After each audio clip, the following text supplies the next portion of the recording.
angduna adugumba mi adugumba usikade ba wang sanga ngang badadi dandi pi ba darubin masamang na ingonda kasubi namana paminay macha aduda haibada kanana mangona dandi pi na laite habagi da ba dungo wang sanga ngang ido yaina pangtau tau gano kambra tagi wakal phau na te ba sise nine do na haire amal balla che bala na ma haire do ta gade mi khudi makki question na ne ama hange ba do darubin ai ngona yamna hekta nungai trabigi ta namana paminay aduda kasubi ga haiba wang sanga du din ne yam china saukhat ta ba haide ngamde darobina ta seng na ha darobina ta thabak to koi ngamja de ba ngamda ba do na yam izat tawramine ba ko ai na haning sidai sidai ngona ka call tawro ba ko call tawro nang sarang khem Nirupama haye kai de gino kai gino nang siguma kameng ai ngona machalong man china chayo ko ai ya le ba ai kai ra ka ta lai ge ba ai kam kan dai chin kan ba hore khangbra nang na minan sa du da da me sa sa u re ba mana ai minai oi gada cha gada cha roi gada imai pa lai roi gada ko mangon da du ma chang mana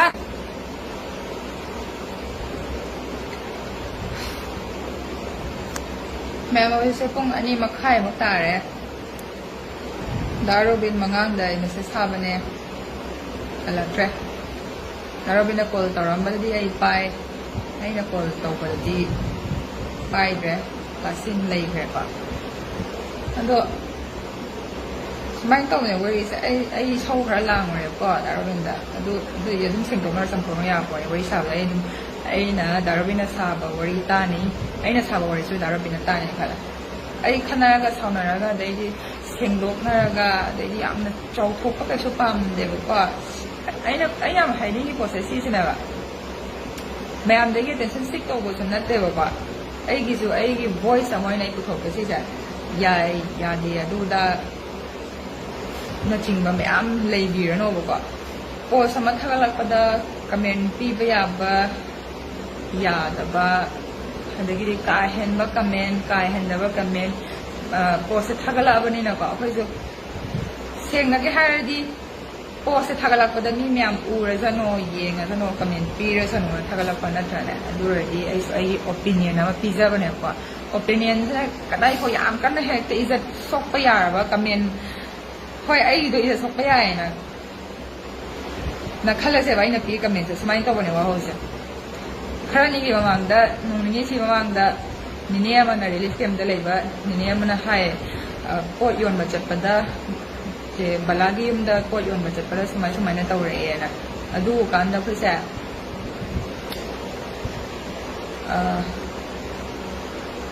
kai hai do no khang da ba karam ma na chum do no khang da ba chamam na ba phau ai khat da phau ye ha ba dai tha ja de mayam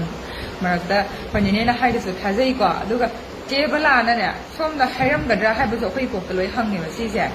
actress ama oiraga manipuri actress oraga releif kem da ye wana ta ba myam lak da hairam gadra kai na khan ba adu ga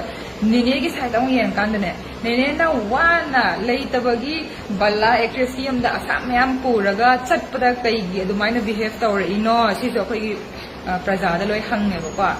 ado smai to ba gi post ma ta kan da som ni che bala gi sai ta gi zo cctv footage lai ye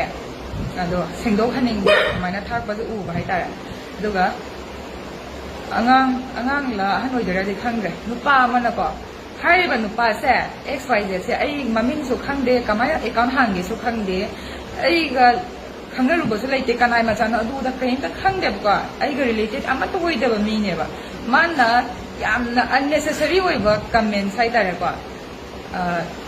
sumaina adu yam blame to adu da hai di ta ba da adu yam kan na salaroi ge mana hai ba samla na hai mana hai ni wa pham se releif kem da lai ba mi sing sa usi thawai da ba wangang sanga ai na ta ba da ai gi ka hai de na mi me na ta ba ai khala na tre ko mi me na ta ba da nungai tre ba se i ra ka tha ga le ba ado ma para tambi re ho se ko ai mo na support to ba to da bai wori suna na te ba ma para tambi re ba ai harau re mi harau loin harau re ma ma sa mo so gyan ta ne ba amai to video se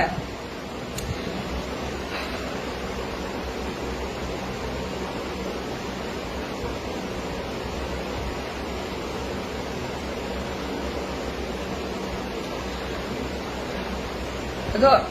hojike hai ba mi se imong ipa maya machang dana ma se to wa dumai na ya de ko haraga yam kana chawa punishment ni na ti pamule pu myam to hali ui video myam thore ko ado ma karam kamai to video na khani tum amos mai na nga thawi video ma da darobin na ne share tawreba darobin edit tawrangone habade thajade mayamna edit to borambiram isai san bagi ama thaleba adu uba kanda ingondana ngasagi post sum ura ga laibane na hojiki mana thagalai mayai da thagalai isa hojiki nupasana thagalai side mayai da gina haitara root se mana costa wona teba root se sumaina tebla ga nini sidagi wa hodagi ne ba horei se kwa ado mi ma hojiki nupasa so magi opinion haidora magi opinion phong to padai mana yam ka hen ba wahi wata sina ba haitara adu chatna deba kwa adu chatna da banina ma se adu gi mai masagi dandi phangzabane ba masagi deserving dandi haitara kwa ado phang adu mangona support ba taw da loi na wa to khaganda ai so ai gi opinion ama di ai khaktagi na te ko ai opinion se di mayam da hang du na ta lai ra da ba question na mane aina pukhalui ba darobin gi comment se da haitara kwa sumaina aina iru bane darobin si angang si su thigalaga phangba oiramni thiba CCTV footage lei haina tai adu matanga thidok piro hena lemna ba izat hena tawjage hamne ba first of all darobin sa yam thina look up to ba aina introduce to da changra ba haitare introduce to da go hena mayam na khangara ba mine ba mayam gi meitei nong sabani aina da singna ba ti pa natte ba ngasai budi ai chinyam kan kre adu so ai soi roi de ngasai gi tension da na hen gi ba haita sounding ba ga adu da to bo da darobin se sounding nge ngon da aina so darobin da sounding de gi mai na mai lau ko mayam to kre ba adu ai si sengdo ko ina haita darobin na ngona sengdo o do da kem da hai ba let ko ai so ai gi asoi ba jaga do kadai no ai huji khandara kan ai du soi na yam khra strong man ba le na khandara ai so soi gre ai na soi gi ba part to ai soi gre hai ba gi thona le ba ko ai soi re ba ai na so lang ba du da lau kong ba du da chin kum ba do ai du soi ba ado root se ai na hading se huji ki pi ba comment si gi artha za darobin akoina hana dagi henna izat toge hai sa henna hana dagi izat toguna lai henna izat toge hai bane ba CCTV yangning ba se mi ka hana chumino kana la lino se ai khattagi wakhalona te mayam pumna ma khangning ba power ba si je ado aina chalaga yeng budi ngamaroi icham chamba prajana chalu budi ngamaroi ba darobin di mayam gi mi siliba thona phaba noksa ne ba ko darobin ne chatlaga sigi sa thijilu ba da henna khoina henna respect to do re ba ac achumara thopanga ma hen hana dagi to don lai se to jage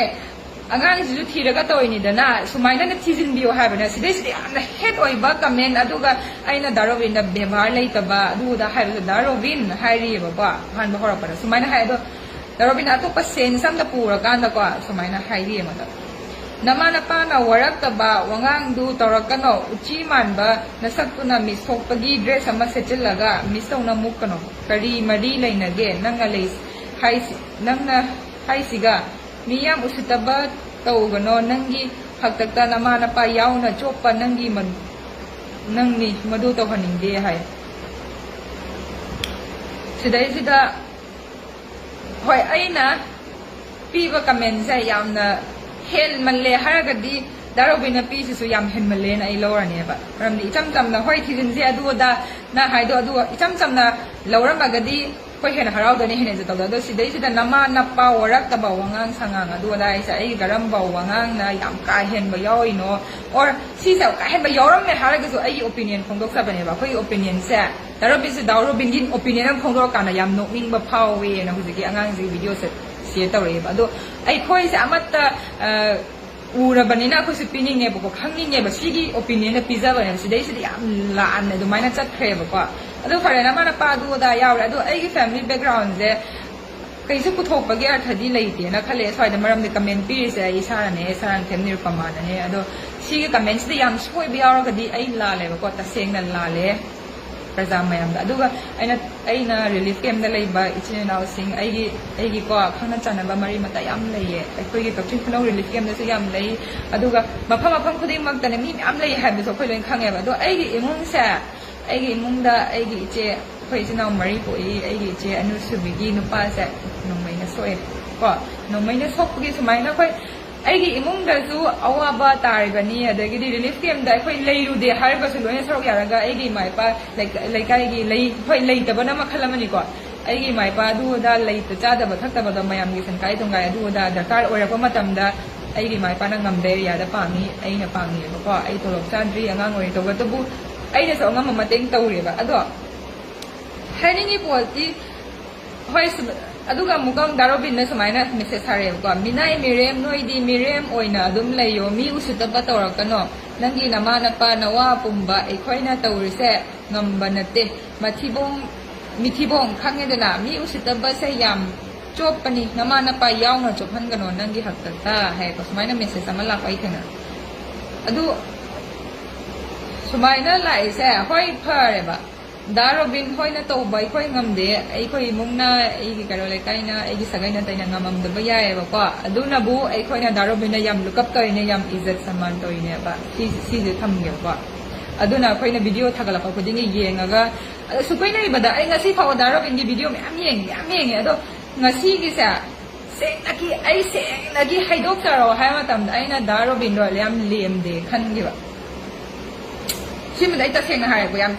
ꯑꯗꯣ ꯑꯩ ꯁꯣꯏꯒꯦ ꯍꯥꯏꯔꯁꯨ ꯑꯩ ꯍꯥꯠꯂꯁꯨ ꯐꯨꯔꯁꯨ ꯂꯦꯝꯗꯦꯅ ꯈꯟꯈ꯭ꯔꯦꯕ ꯀꯩꯒꯤꯅꯣ ꯍꯥꯏꯀꯥꯟꯗꯅꯦ ꯉꯁꯤꯐꯥꯎ ꯂꯩꯔꯛꯄꯗ video ꯆꯥꯝꯃ ꯆꯅꯤ ꯍꯦꯟꯅ ꯊꯥꯒꯠꯈ꯭ꯔꯦꯕꯀꯣ ꯗꯥꯔꯣꯕꯤꯟꯗ ꯃꯇꯦꯡ ꯄꯥꯡꯕꯩ ꯈꯣꯠꯄꯩ ꯑꯩꯈꯣꯏ ꯂꯥꯏꯛ ꯑꯗꯨ ꯑꯗꯥ ꯂꯣꯏꯅ ꯇꯧꯖꯩ ꯉꯥꯛꯇꯅꯦ ꯉꯁꯤ ꯈꯛꯇꯅꯦ ꯑꯩꯒꯤ ꯌꯦꯡꯉꯣ ꯗꯥꯔꯣꯕꯤꯟꯒꯤ ꯄꯣꯁꯇ ꯀꯃꯦꯟ ꯄꯤꯕ ꯉꯁꯤ ꯈꯛꯅ ꯑꯍꯥꯟꯕꯗꯨꯝ ꯑꯣꯏꯔꯝꯒꯅꯤ ꯑꯩꯅ ꯈꯪꯉꯛꯄ ꯃꯤꯀꯨꯞꯇꯒꯤ ꯍꯥꯏꯇꯥꯔꯦ ꯑꯗꯣ ꯀꯩꯅꯣ ꯍꯥꯏꯀꯥꯟꯗꯅꯦ ꯗꯥꯔꯣꯕꯤꯟꯒꯤ ꯃꯈꯥꯗ ꯂꯩꯕ ꯍꯥꯏꯔꯒꯦꯀꯣ ꯏꯆꯤꯟ ꯏꯅꯥꯎ ꯃꯌꯥꯝ ꯑꯃꯅ ꯋꯥꯔꯛ ꯋꯥꯇꯦꯝ ꯇꯧꯕꯗ ꯃꯥ ꯁꯨꯃꯥꯏꯅ ꯚꯥꯞꯇ ꯍꯟꯈ꯭ꯔꯦ ꯍꯥꯏꯕ ꯃꯌꯥꯝ ꯄ꯭ꯔꯖꯥꯗ ꯈꯪꯍꯟꯕꯁꯦ ꯐꯩꯌꯦꯕ ꯃꯤꯠ ꯅꯥ ꯂꯧꯁꯤꯡ ꯌꯥꯗꯦꯀꯣ ꯍꯥꯏꯕ ꯐꯅ ꯈꯪꯅꯕ ꯑꯗꯣ ꯗꯥꯔꯣꯕꯤꯟ ꯑꯩꯈꯣꯏꯅ ꯌꯥꯝꯅ ꯔꯦꯁꯄꯦꯛ ꯇꯧꯕ ꯃꯤꯃꯛꯅꯀꯣ ꯍꯥꯏꯗꯤ ꯀꯩ ꯍꯥꯏꯗꯣꯏꯅೋ ꯀꯔꯦꯝꯅꯕ ꯃꯥꯟꯕ ꯀꯩꯝꯇ ꯀꯦꯌꯔ ꯇꯧꯗꯕ ꯃꯥꯟꯕ ꯌꯥꯝ ꯅꯣꯛꯅꯤꯡ ꯑꯗꯨꯃꯥꯏꯅ ꯇꯧꯕꯁꯤꯗ ꯌꯥꯝꯅ ꯂꯦꯝꯊꯣꯛꯅ ꯍꯥꯏꯇꯥꯔꯦꯀꯣ ꯂꯩꯍꯟꯅꯤꯡꯕꯗ ꯑꯗꯨꯃꯥꯏꯅ ꯇꯧꯔꯛꯄꯗꯨꯗ ꯑꯩꯈꯣꯏꯁꯨ ꯀꯃꯦꯟꯁꯦ ꯍꯦꯟꯅ ꯈꯪꯅꯤꯡꯕ ꯀꯧꯕꯅꯤꯅꯅꯦ ꯍꯥꯏꯔꯨꯕꯅꯦꯕ ꯌꯥꯔꯕ꯭ꯔꯥꯅ ꯌꯥꯒꯗ꯭ꯔꯥ ꯈꯟꯕꯒꯤꯀꯣ ꯌꯥꯒꯗ꯭ꯔꯥ ꯍꯥꯏꯁꯦ ꯑꯁꯣꯏꯕ ꯍꯣꯏ ꯌꯥꯝ ꯁꯣꯏ ꯑꯩꯅ ꯄꯤꯁꯦ ꯌꯥꯝ ꯁꯣꯏ ꯑꯗꯨꯕꯨ ꯍꯦꯟꯅ CCTV ꯐꯨꯇꯦꯖꯁꯨ lei haina taiyebako lei hayeba sigi pose lei habanina adudo thijinbiyo haibaneba ai haningise mayangi mahut silaga ai khakta khangingbo nate sise mayang ma khangingeba ado yam exaggerate torgana namana pamiriam aduda minai mayam haire phone tore ado ai jo tangi kibadi phoi ko ai itik nate ai khangeba kiba phawi tawgatabu ko itik nate hai targasu ka henma toragadi ai gisu ai sa lejari ko ai adugi sakti amadi soina mi amam lo yaujaba ngantaneba aude jara darobina call toraganda nang aduda khara hayakpado ngasagi sankalaga hayakpa haidara ai jo ngasagi sakti sauning bai sida minai miriam gi message hana urabanina sauning bai nai na ko launareba darobina tujinkan kasubi hai ko aina kasuba hai fuck you have aina same to you I fucking don't care hai ba sumaina aina chinje khumba hai tara ngasagi adu aina tapthara kanda mu hai ba ko darobin na namana pa du da palido aina hai ba darobin na ngang bai ta gani aina ngang ba su tabiyo hara kana wari su chamna sanajare adu ga sumai hanare ba ko first of all mana aigi na mana pa du da ngam banate hai ja aigi mai pa na mateng pa mo ngam razu mayano pa hai tara mayano pa ayam de hanin su ma sa kulan sa ni ama toina mai ne soi ne layeng ni puna wa me ne ai khoi che do akhoi mai pa na poi ne akhoi mai pa wari ne mayano pa do mai sok da kai ba ado akhoi mung sa relief yam da kai da yang pang ra mi na tongan hai tan labuk maya da akhoi tan tongan ta ra ga lei mi na de ba kai ro la kai ge du ya da loi na khang nei ne pang nei ne ba ado sidai sida aina relief camp da leiba mi nok na ru bo su natte angang lo kan khalu bo su natte adugi footage so ta seng nai di yengning ba phawe hu su yengning ni ba ko angona daro be na thi na ka su bi na nga khra ga di CCTV se yengning ni ba footage so ado yengning ba ko ina di comment sa piru ba ne ba ado sumaina amungang di re ado nga ba ina aina daro be na jo haira sumaina khoi imung lei se kai gi no ingona du ba mungang sangang ngai do adu da chin je yam thi na khana gre ba ko ta seng realize tor kan da ai yam soi khange ado darobin loina chumman nate ba ko ai advice adu da pi ba nate ko ai ngonda gi hen advice pi ba ngam ba na thona lai ba sanga pangal loin lai ba ne ba ko chumme ai mai pa nai sagai na tai na ai mowa na ka hai ko ai yum ni pan ri adu ga kasubi ga hai ba do ai na su kasuba di hai adu bu ai khang di yam kai hen ba hai ga su ko yam ba tung na tung ngakna doi le rabani si taseng yam nungai ta hai tara ngasi bude ingon da thoe ba ko comment khara zu howe ado kai hai dana akhoi opinion am tam phong ko pa ya akhoi kai hai da yam na lan mo opinion ma suna ta opinion ma cha phong ko pa smai hai ko wi ba dai atu hat pi bai ta tam tor ko do kanam ta khoi kai ta hai ba ya dra ba ngang ba ya dra ado taseng na khoi se ngang ba hai ba ya dre hai tara ga di kai no ꯊꯥꯒꯠꯄꯤꯔꯛꯑꯅꯣ ꯁꯤꯒꯨꯝꯕ ꯑꯩꯈꯣꯏꯗꯗꯤ ꯌꯥꯝ ꯗꯤꯁꯇꯔꯕꯤꯡ ꯄꯕ꯭ꯂꯤꯛꯇ ꯌꯥꯝ ꯗꯤꯁꯇꯔꯕꯤꯡ ꯑꯣꯏꯕ ꯀꯃꯦꯟꯁꯤꯡ ꯀꯩꯅꯣ ꯄꯤꯅꯤꯡꯒꯗꯕ ꯄꯣꯠꯁꯤꯡꯁꯦ ꯊꯥꯒꯠꯄꯤꯔꯛꯑꯅꯣ ꯇꯁꯦꯡꯅ ꯍꯥꯏꯗꯤ ꯑꯩꯈꯣꯏꯁꯨ ꯃꯤ ꯀꯧꯕꯅ ꯌꯦꯡꯅꯤꯡꯉꯕꯅꯤꯅ ꯁꯨꯃꯥꯏꯅ ꯇꯧꯔꯦꯕꯀꯣ ꯑꯩꯅ ꯁꯤ ꯍꯥꯏꯕꯒꯤꯗꯃꯛꯇ ꯍꯌꯦꯡ ꯀꯩ ꯊꯣꯛꯇꯣꯏꯅꯣ ꯍꯥꯏꯕꯗꯤ ꯑꯩ ꯈꯪꯗꯦ ꯑꯩꯒꯤ ꯏꯃꯥ ꯏꯄꯥꯗ ꯑꯣꯔ ꯑꯩ ꯍꯧꯖꯤꯛꯇꯤ ꯌꯨꯝꯗ ꯂꯩꯇꯦꯕꯀꯣ ꯌꯨꯝꯗ ꯂꯩꯍꯧꯕ ꯑꯩꯒꯤ ꯏꯃꯥ ꯏꯄꯥꯗ ꯑꯩꯒꯤ ꯏꯆꯤꯟ ꯏꯅꯥꯎꯗ ꯃꯣꯏꯅ ꯀꯩ ꯇꯧꯕꯤꯗꯣꯏꯅꯣ ꯍꯥꯏꯕꯗꯤ ꯑꯩ ꯈꯪꯗꯦ ꯑꯗꯨ ꯑꯩ ꯁꯨꯝꯅꯇꯪꯒꯤ ꯑꯗꯨꯒꯤ ꯀꯃꯦꯟꯗꯨ ꯄꯤꯔꯨꯕ ꯈꯛꯇꯅꯦ ꯑꯗꯨꯗꯩꯗꯣ ꯌꯥꯝ ꯑꯦꯛꯖꯥꯖꯔꯦꯠ ꯇꯧꯕꯤꯔꯒ ꯅꯝꯃ ꯅꯞꯄ ꯑꯗꯨ ꯑꯗꯥ ꯌꯥꯝ ꯍꯥꯏꯌꯦ ꯇꯁꯦꯡꯅꯒꯤ ꯍꯥꯏꯔꯗꯤ ꯑꯩꯈꯣꯏ ꯏꯃꯨꯡ ꯌꯥꯝꯅ ꯆꯥꯗ ꯊꯛꯇꯕ ꯑꯗꯨꯗ ꯂꯣꯏ ꯇꯣꯛꯈ꯭ꯔꯣꯕꯀꯣ ꯑꯩ ꯀꯃꯦꯟ ꯄꯤꯔꯨꯏꯁꯦ ꯑꯩ ꯏꯁꯥꯅꯅꯦ ꯁꯤꯗꯩꯁꯤꯗ ꯑꯩꯅ ꯗꯥꯔꯣꯕꯤꯟꯒꯤ ꯃꯃꯥ ꯃꯄꯥ ꯄꯜꯂꯨꯕꯁꯨ ꯂꯩꯇꯦ ꯑꯗꯨꯗ ꯀꯩꯝ ꯍꯩꯇꯦꯕ ꯑꯩꯅ ꯗꯥꯔꯣꯕꯤꯟꯒꯤ ꯃꯃꯥ ꯃꯄꯥ ꯄꯟꯗꯕꯗꯣ ꯍꯦꯟꯅ ꯏꯖꯠ ꯇꯧꯅꯤ ꯍꯥꯏꯗꯣ ꯑꯗꯨꯃꯥꯏꯅ ꯑꯩꯒꯤꯁꯨ ꯃꯤ ꯑꯃ ꯑꯣꯏꯅ ꯑꯩꯒꯤ ꯏꯃꯥ ꯏꯄꯥ ꯏꯖꯠ ꯇꯧꯗꯕꯅꯤꯅ ꯂꯧꯋꯦ ꯑꯗꯨꯗꯤ ꯑꯩꯒꯤ ꯏꯃꯥ ꯏꯄꯥ ꯄꯟꯕꯒꯤ ꯔꯥꯏꯠ ꯀꯩꯁꯨ ꯂꯩꯇꯦꯅ ꯈꯜꯂꯦ ꯑꯗꯨꯒ ꯑꯩꯅ ꯇꯧꯔꯒꯅ ꯃꯥ ꯅꯄꯥ ꯆꯣꯞꯀꯅꯤ ꯍꯥꯏꯁꯦ ꯑꯩꯈꯣꯏꯒꯤ ꯑꯃ ꯂꯩꯌꯦꯕꯀꯣ ꯍꯦꯛ ꯀꯩꯅꯣꯝꯃ ꯁꯣꯏꯔꯒ ꯌꯨꯝ ꯃꯩ ꯊꯥꯗꯣꯛꯄꯒꯨꯝꯕ ꯌꯨꯝꯗꯨꯒꯤ ꯃꯔꯥꯜꯁꯦ ꯀꯩꯅꯣ ꯑꯗꯨꯒ ꯑꯩ ꯏꯃꯥ ꯏꯄꯥꯅ ꯑꯩ ꯌꯣꯛꯑꯦ ꯆꯥꯎꯔꯦ ꯂꯩꯍꯜꯂꯦ ꯑꯗꯨꯗꯨꯒ ꯑꯩꯅ ꯁꯨꯃꯥꯏꯅ ꯆꯥꯎꯔꯛꯑꯕꯅꯤꯅ ꯁꯤꯡꯉꯛꯑꯕꯅꯤꯅ ꯍꯥꯏꯔꯨꯔꯦꯀꯣ ꯁꯤꯡꯉꯛꯑꯕꯅꯤꯅ ꯄꯪꯉꯛꯑꯕꯅꯤ ꯄꯪꯕꯒꯤ ꯄꯤꯔꯨꯕꯅꯦ ꯍꯥꯏꯔꯒꯦ ꯉꯁꯤꯗꯤ ꯀꯃꯦꯟꯗꯣ ꯄꯪꯕꯒꯤ ꯄꯤꯔꯨꯔꯕꯅꯤꯅ ꯀꯃꯦꯟꯗꯣ ꯑꯩ ꯏꯃꯥ ꯏꯄꯥꯗꯣ ꯑꯗꯨꯃꯥꯏꯅ ꯃꯌꯥꯝꯗ ꯊꯤꯅ ꯀꯃꯦꯟ ꯑꯗꯨꯗ ꯍꯥꯏꯕꯤꯔꯦꯕꯀꯣ ꯑꯗꯣ ꯁꯤ ꯊꯕꯛꯁꯤꯗꯤ ꯅꯨꯡꯉꯥꯏꯇꯦ ꯍꯥꯏꯗꯤ ꯑꯩꯈꯣꯏꯗꯤ ꯁꯪꯒ ꯂꯩꯇꯕꯅꯤꯅ ꯊꯧꯅꯥ ꯂꯩꯇꯕ ꯊꯧꯅꯥꯗꯤ ꯂꯩꯅꯤ ꯃꯔꯝ